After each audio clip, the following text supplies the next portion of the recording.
Retirement के बाद लोग कोई चंडीगढ़ सेटल हो गया था, कोई देहरादून, कोई कोटद्वार, कोई दिल्ली, कोई गुड़गांव, कोई फरीदाबाद।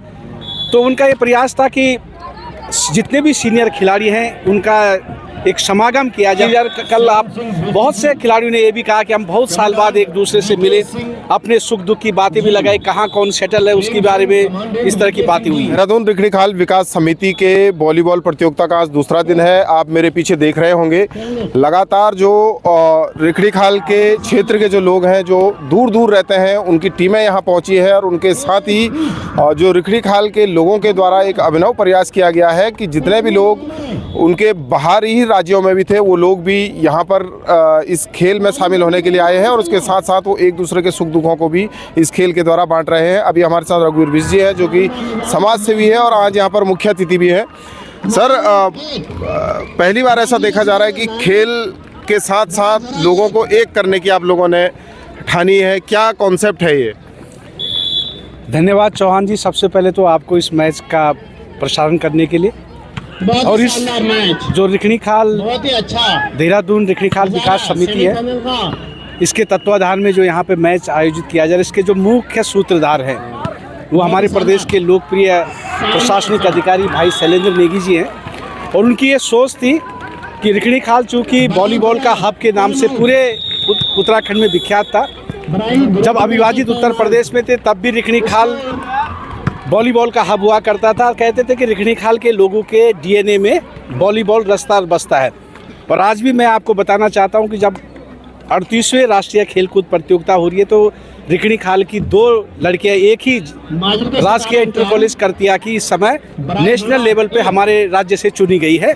तो क्योंकि शैलेंद्र रावत जी की ये सोच थी कि हमारे जो रिखणीखाल के सीनियर वॉलीबॉल खिलाड़ी हैं उनका एक समागम किया जाए, उनको भी एक प्लेटफॉर्म मिले और जो हमारे नए लड़के हैं उनको भी एक प्लेटफॉर्म मिले। और उसके लिए मैं उनका हृदय से आभार प्रकट करता हूं कि उन्होंने एक तो सबसे पहले ये सुंदर खेल ग्राउंड उपलब्ध कराया, साथ ही भोजन की बहुत अच्छी व्यवस्थाएं करवाई और साथ ही साथ उन्होंने जो पूरे सीनियर खिलाड़ियों को एकजुट करने का जो समागम यहाँ पे आयोजित किया उसके लिए वो आभारी है। और हमारा उद्देश्य ये भी है इस जो वॉलीबॉल आयोजित करने का, क्योंकि भारतीय सेना में जो वॉलीबॉल की जो टीम रही है उसमें रिखणीखाल के खिलाड़ियों की बहुत महत्वपूर्ण भूमिका रही।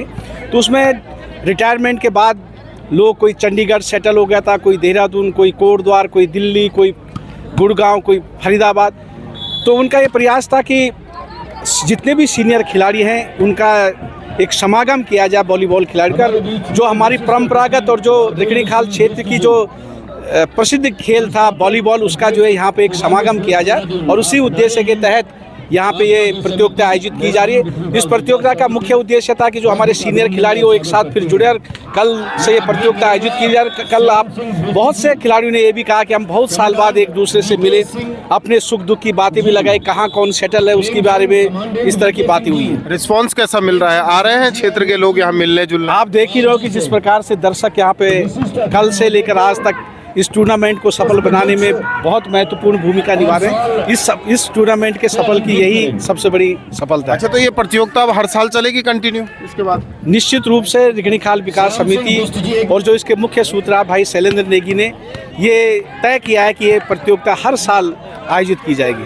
Thank you. दैनिक उत्तराखंड समाज के लिए बहुत बहुत धन्यवाद आप। धन्यवाद। तो यानी कि कहीं ना कहीं ये एक वॉलीबॉल प्रतियोगिता के तहत जो देहरादून रिखणीखाल विकास समिति है उन्होंने एक प्रयास किया है कि जो उनके क्षेत्र के लोग हैं, जो खिलाड़ी हैं और जो पुराने खिलाड़ी भी हैं, उनको एक करके कहीं ना कहीं क्या समस्याएं हैं क्षेत्र की और कहाँ कहाँ उनके लोग रहते हैं उनको इकट्ठा कर एक साथ उनकी समस्याओं के साथ सुख दुख बांटना भी है और जो उभरते हुए खिलाड़ी हैं उनको भी एक प्लेटफॉर्म देना है।